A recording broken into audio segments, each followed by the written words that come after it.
Hello, welcome to Be Well. Thank you for being with us today. I'm Jonathon Collopy from Your Why here in San Diego.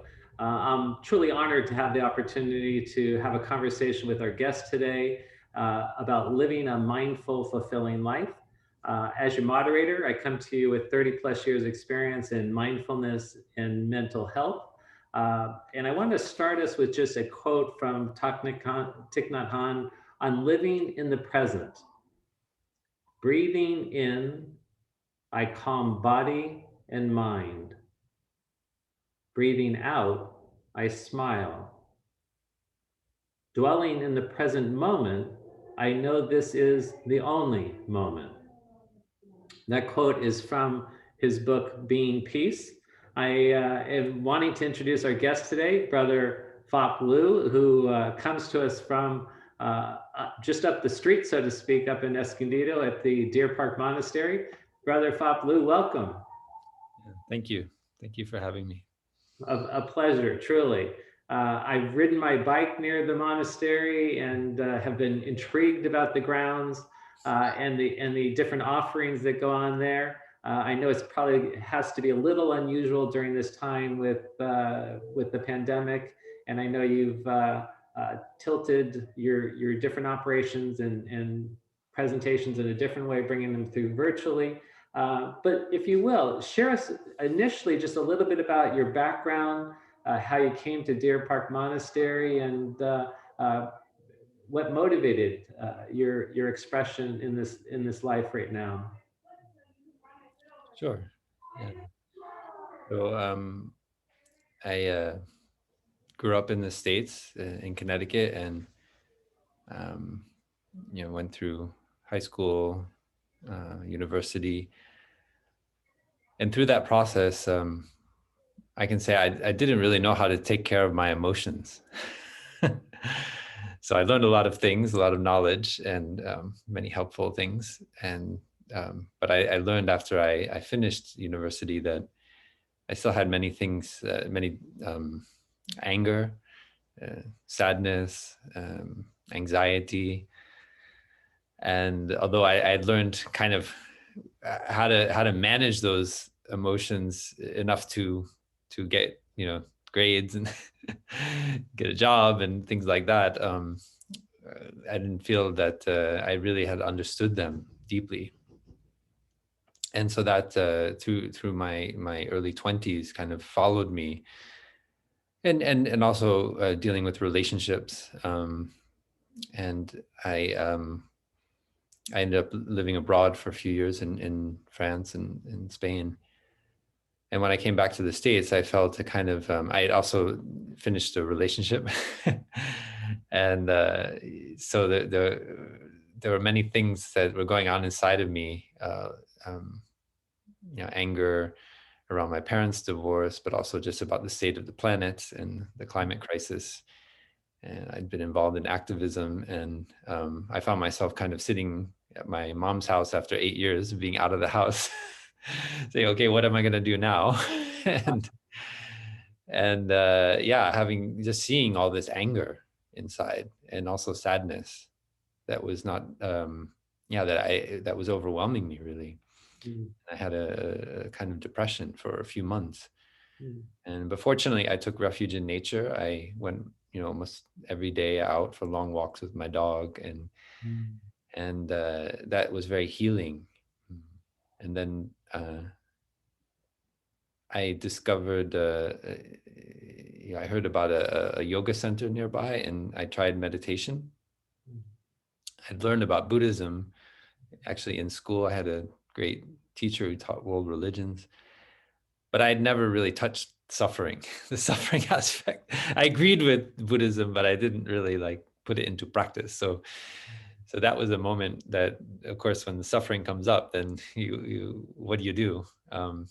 So I found that the mindful breathing, especially, was helping me to clear my mind and to look deeply into it to see what is the root of my anger, what is the root of my despair, or the roots. Um, And by actually looking deeply into those roots, a transformation happens.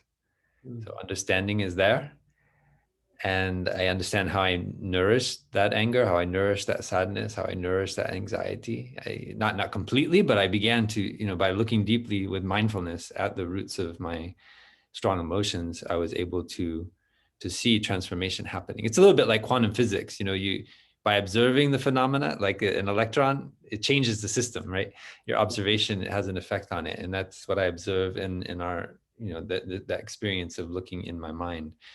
And so I began practicing every day, sitting meditation, 40 minutes as soon as I wake up, 40 minutes before I go to bed. And that became the bedrock of my, at 24, 25, of my daily life. And I said, I want to put all my energy into this because this is what I've been missing for 25 years. And it's kind of like the missing manual when you're born. Like when you're born, when you buy, well, nowadays you buy something and the manual is online, right? But you used to put the manual when you bought some Exactly. computer or whatever. And so Yeah. we're born into this world and nobody gives us the manual. And then suddenly I discovered this wonderful text called The Four Establishments of Mindfulness, which is Mm. an ancient Buddhist text on the basic practice of mindfulness. And I memorized it and put it into practice. And I decided this is what I want to base my life on. Not on the text, but on the practice of Yeah. awakening, of, yeah. So the text actually is kind of the launching point into that curious discovery. What I really appreciate, Brother Faplu, is just your authenticity in sharing your story, your vulnerability in sharing such. And I was reading a little bit earlier one of Thich Nhat Hanh's quotes, which I think often as you read them, they just reverberate and expand, and the opportunity is for an experience of such. But it was a quote related to suffering, and it was something about if you wait for suffering to end before you're happy, it's kind of like you've missed a big piece. And I'm not doing justice to the quote, but it's embracing the suffering versus a lot of us, myself included, at times want to push the suffering away versus the learning that is offered through it. Yeah. And then it comes back. There's more opportunity. More opportunities. Yeah. Yeah, this is very deep, this teaching. Our teachers say happiness and suffering are are intimately related. We can see them as two sides of one coin. So in your happiness, there's suffering, and in your suffering, there's also happiness. True lasting happiness always has there's suffering in there. It's born to some degree from our experience of suffering. Otherwise, it's not solid. It's not stable. So yeah, I think that's a very important insight, to embrace suffering rather than trying to push it away, and recognizing the ways in which we push away our suffering through eating food, go to the fridge, open the door, like I'm suffering, go to the fridge, right? In the monastery, we have set meals. So the first thing you learn as a novice is that you can't just go and get food whatever you like, right?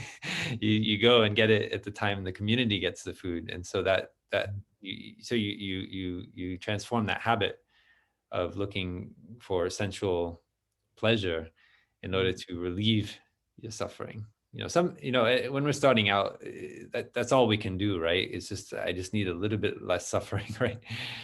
But we know deep in our heart that that's not going to lead to a lasting solution. Yeah, because you get lots of food and you still are not happy, right? There's no end. So somehow through time and with the support of a community of practice, that's why we live in community. We're doing it together, right? So when you're really suffering, then you learn to turn that light inward, not dwelling in regrets about the past, because that's usually the way we do. We just mull over in our thinking actions that we've done in the past, and then we think, oh, I'm a horrible person, and like, and then the next moment we can be like, oh, I'm a wonderful person, and I mean, that's all just happening at the level of our thinking. So Yeah. instead of, we bring our attention down. So if you like, for a moment, maybe we could do a short guided meditation to actually practice that right now. Please, I would Yeah. welcome so much. Thank you. Yeah. So we use the bell in our meditation because it helps us to come back to our breathing and our body in the present moment. So when you hear the sound of the bell, just allow it to penetrate every cell of your body. So we can find a comfortable position. You don't have to change your position if you're already comfortable, but you want to feel kind of relaxed, nowhere to go, nothing to do. And bring all of your attention not to the screen, not to me, not to my face, but to your breathing. So your breathing, it's like you can fall in love with your breathing. Being aware of my in-breath, I breathe in. Being aware of my out-breath, I breathe out. And we'll listen to 3 sounds of the bell. Just bring all your attention to the breathing.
Breathing in, I know I'm breathing in.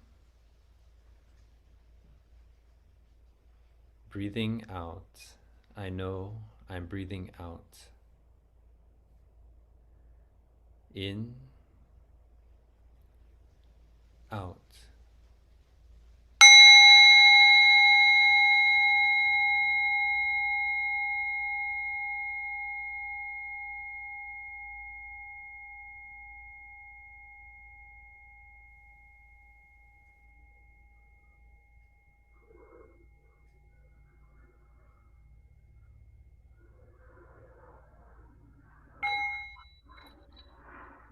Breathing in, Breathing in, I'm I'm aware of aware my of my body. body. Breathing out, I smile to my body. In, aware of my body. Out, smiling.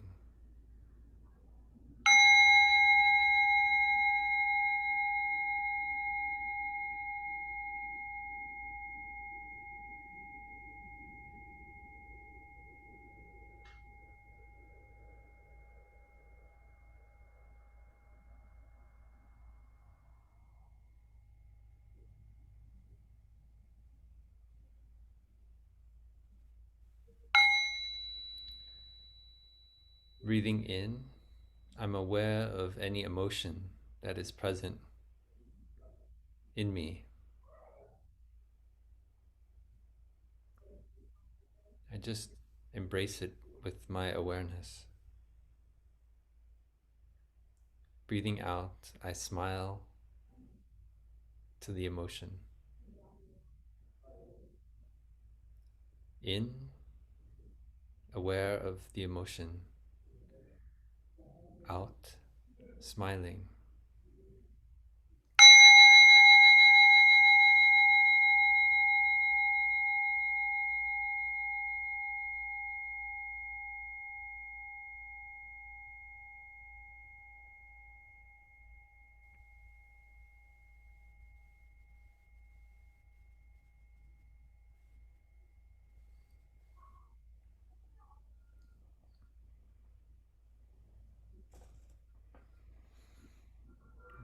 Okay, we can open our eyes. So this is very short. Usually, if we do this meditation, it would be over a half an hour or longer, and more in depth. Um, but the main point is to bring our attention to the breathing in order to calm our mind, so we're not distracted, jumping from one thought to another. Then bringing the attention to the body, so we ground our think. We're not lost in thinking about the future or regrets about the past, but coming to the present moment, this physical sensation of our body, which is here. We don't forget that sometimes when we're on a computer, we forget entirely that we have a body, right? So we need that practice to actually bring our thinking, our mind back to our body, so that kind of they are together.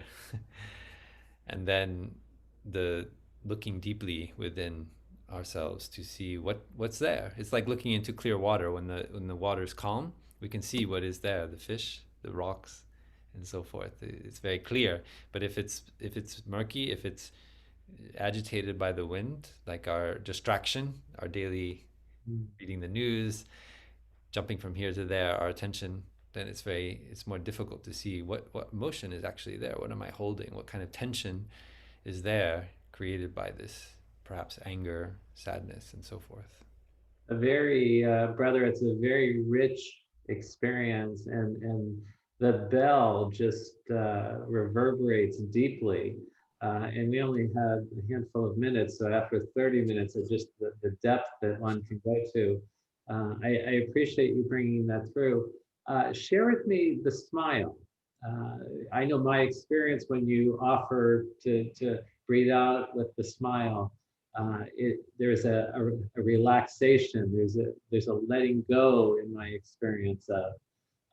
But share with me that the method of surrendering to the smile. Yeah. So our teacher, you mentioned, we call him Thai, but he's known to the world as Thich Nhat Hanh. Thai just means monk or teacher in Vietnamese. He talked about smiling yoga. So when we smile, we relax, hundreds of muscles in our face, and oftentimes our tension is carried by our face. And so by smiling, our body is leading our mind. Um, so usually we think of the mind leading the body, but the body can also lead the mind. And so by smiling, we may have sadness or anger or something inside of us, but we actually treat it as a meditation. You can think of it of a yoga asana, the smiling asana, Love that it. allows you to relax your face, and then by extension, your shoulders, your body. When we smile, we feel at ease. So it actually has a physiological effect on our whole body. So that's part of many of our guided meditations. And I also say that our teacher, has developed his way of teaching mindfulness through um, the experience of the war in Vietnam. Mm. In first the French occupation of Vietnam as he was a young monk, and then later the American War. And so he's seen babies dying on the battlefield. He's gone right to where the bombs were being dropped, and almost himself was killed by a grenade. And so you could say, I think what the popular phrase now is trauma-informed meditation or trauma-informed mindfulness.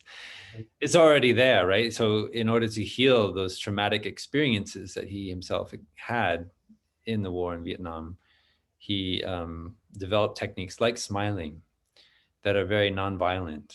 Yeah. So by smiling, we can transform our approach. Sometimes our way of meditating can be actually bring a kind of aggression or violence to our body, especially as it's been interpreted in the West.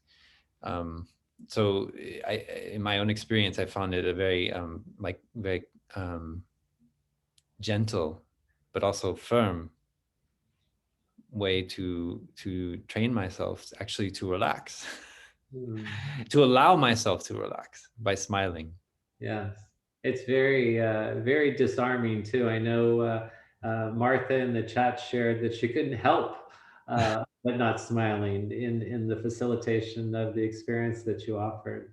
Uh, Brother, if you would give us just a sense of how you go through your day and carry that mindfulness. Because my hope would be that we can extract from that practice and look at how we might do the same in our own way. Especially as you note, having the body lead, because we're so much in our head and in our thoughts, and we need to be at times. But how to live a more mindful way of being. Yeah. Yeah. So our practice of mindfulness is throughout the day, 24/7. It's not only when we go into a meditation hall. It helps to have a space that is beautiful, quiet. You might have a bell. And so we always encourage people to have a breathing room in their house where everyone knows they can go there to take refuge in a moment of a strong emotion. And everything is set up in a way to remind us to come back to our breathing, come back to our body. But generally, we want to extend that practice out throughout the day, right? So one of our key practices is walking meditation. So we walk and we don't talk while we're in the monastery. So that's a way of training ourselves. Also, we practice walking and not thinking. So instead of just getting caught in this kind of ruminative thought, we bring our attention to our breathing and down to the soul, the contact the soles of our feet make with the earth. So it's like we're kissing the earth with each step. So as we take a step, we might breathe in 1 or 2 times, and then we take the next step, we breathe out 2 or 3 breaths. And that is our practice of walking meditation. So we do have a special time to do walking meditation, but walking meditation is something that takes place whenever we walk from one place to another, whether we're, so we have sitting meditation whenever we're sitting, not only in the meditation hall, but now I practice sitting meditation because I'm seated. Yeah. So we look at every aspect of the day as an opportunity to practice mindfulness. And that way we don't miss those places where we have blinders in our daily life. Yeah. So oftentimes as a meditator, we are very diligent in our practice of meditation in the meditation hall or in a certain arena, but then we go to the kitchen to cook and we're a mess and we cut our finger and there's no mindfulness. So our teacher is very insistent that mindfulness, the toilet can be a sacred place. When we go in and we use the toilet in mindfulness, we're mindful of relieving our bowels. We're mindful of urinating. Those are natural parts of our existence, and they can be wondrous when we reflect on. I mean, it would be horrible not to be able to urinate or relieve our bowels. It would be like torture, even for one day. And so that we're able to do that for these, hundreds of millions of years that we and our ancestors have been on the planet is a wonder. And so we can be mindful of it. And actually that brings all these things like good health and well-being along with it. I remember I had the opportunity to do a training in mindfulness, and I had to examine anew my way of being because there was talk about eating mindfully, the walking mindfully, showering mindfully, and it just brings you to just being present in everything you do. And obviously, it's a practice which I surrender to because I'm practicing at it. So I appreciate. How you have shared that it's 24/7. It's not in just that 10 minutes in the morning. So I appreciate that. Because anger can come up in a split second. And so if we don't have that evenly distributed, as it were, mindfulness throughout the day, that one moment we lose, then can be a moment that the anger flares up and we say something that hurts ourselves, that hurts our loved one.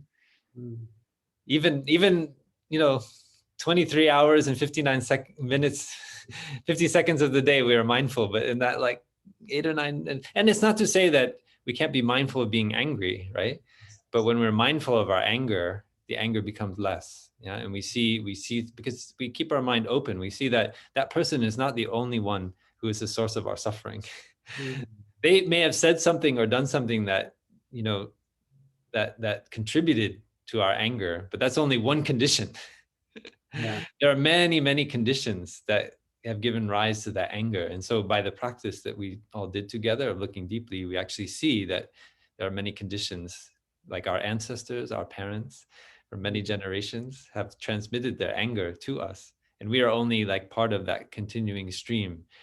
So these kind of things we see when we're able to really bring our mindfulness throughout the day in every activity we do. So, brother, I know in this time there's been a great deal of suffering, maybe even an escalation of suffering as a community as we've gone through the pandemic, because it's put us into fear and angst.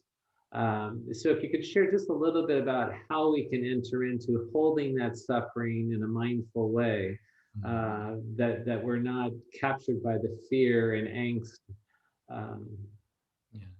So we need to recognize um, the positive conditions that are there for our happiness in the present moment.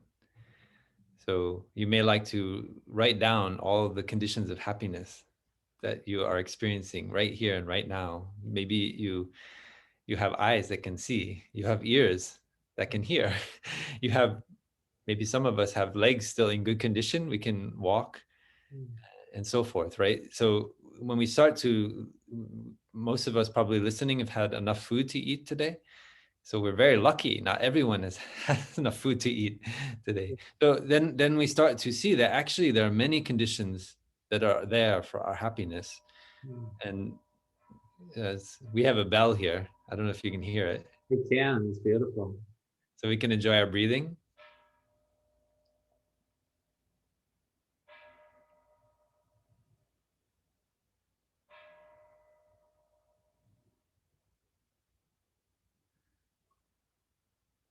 Yeah, so that's another practice in the monastery. Whenever we hear the sound of the bell, we stop whatever we're doing, stop our conversations, stop the walking, and we come back to our breathing. So it creates a good habit, right? So we can recognize that maybe if we are caught in anger or caught in despair in that moment in our thinking, it's like, there's the bell, and it reminds everyone, because everyone in the community does it. It's not to like freeze like an automaton, but really to just stop, relax, and allow the sound of the bell to penetrate so that we can see the roots of that emotion. So anyway, in terms of the pandemic, I really, we have to nourish ourselves with good, seeing the good conditions that are there for our happiness and to balance.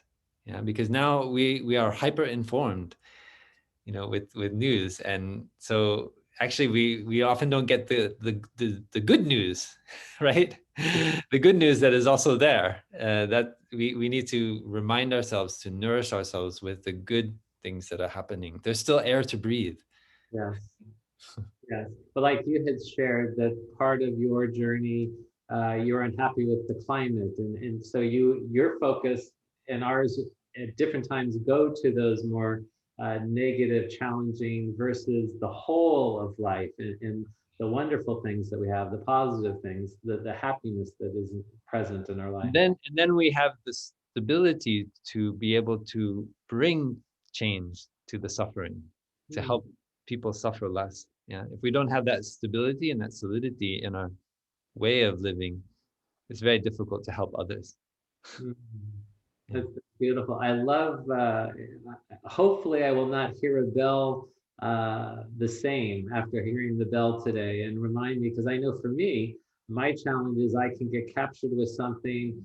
And then at some point, hopefully I recognize I'm not even aware I'm breathing, and I'm probably holding my breath and it's shallow versus having those opportunities to attend to the breath and breathe and connect with that life force.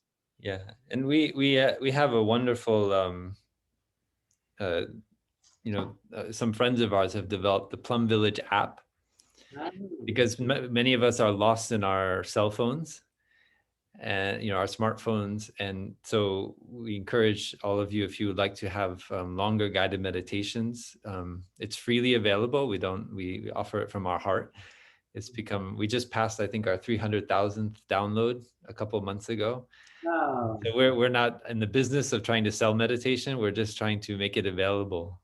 Thank you. It's in the chat box right now. And so you might like to because this these cell phones, they can be a huge source of our suffering as well as our happiness. Mm. And in an effort to be connected, we sometimes feel more isolated. And so the app is a way of kind of, it's there, and at any moment you can touch it and do a short guided meditation to help you be I, happy. I appreciate that resource because often we can disconnect by getting lost in our phone and not being present, and to take that tool and use it in a way that we can be present and have that resource. So I appreciate that. Brother, I know our time is going. I know in the chat there's questions how your teacher Thai is doing, as Yeah. well as with the monastery, how it's operating at this time, and if people wanted to connect to other services that you have. Yeah, so thank you for asking about our teacher's health. He's doing much better than he had a bit of a health scare in last August, September, but he's doing much better. And if you're skillful, I don't have the link, but you can search for a recent video, the Lunar New Year. Many monks came and offered their respects to him back in, it was like February 15th. So it's somewhere on the internet there on YouTube. You can, if you're skillful, you can search for it. Mm. And yeah, Deer Park, we're hoping to try to find a way to get our monastic community vaccinated, like everyone, I think. Yeah. And then, find a way for people who have also been vaccinated to come up to the monastery and practice with us again. Until then, we'll be offering a retreat for young people at the end of May, and also retreats for families in July online, along with our other three centers here in the US. So please, we have a wonderful newsletter. If you go to the deerparkmonastery.org website, it's called Coyote Tracks. We just started it, and if you subscribe to that, you'll get very up-to-date information about the opening of our monastery in the next few months. And I believe, brother, you also have links to some of your presentations on Yeah. and Yeah, if you look on YouTube on the Plum Village channel, we also have a Deer Park Monastery channel. And yeah, you can see some videos of the talks that we offer here, many of the monks and nuns. Yeah, and we encourage you to subscribe to them. And we see our lives as monks and nuns. We are on a life of service. Yeah, so we don't do this like to make money or something like that. All of our money is going into building up monastic communities so that young people can find not only young people, but all people can find another path for their life, like rather than the typical career, that you can actually go on a path of healing and transformation for yourself and also to help others. Yeah. Well, brother Fapalu, really a pleasure to be with you, and I will Thank you, circle Jonathan. back with you because I would love to continue this conversation in some other specific areas. But I appreciate your time today. Thank you for sharing the wisdom that comes through. So please be Thank you well. so much, Jonathan. Thank you to the YMCA. Thank you. And all of you that joined us, thank you very much. And until we're together again, please be well. Thank you.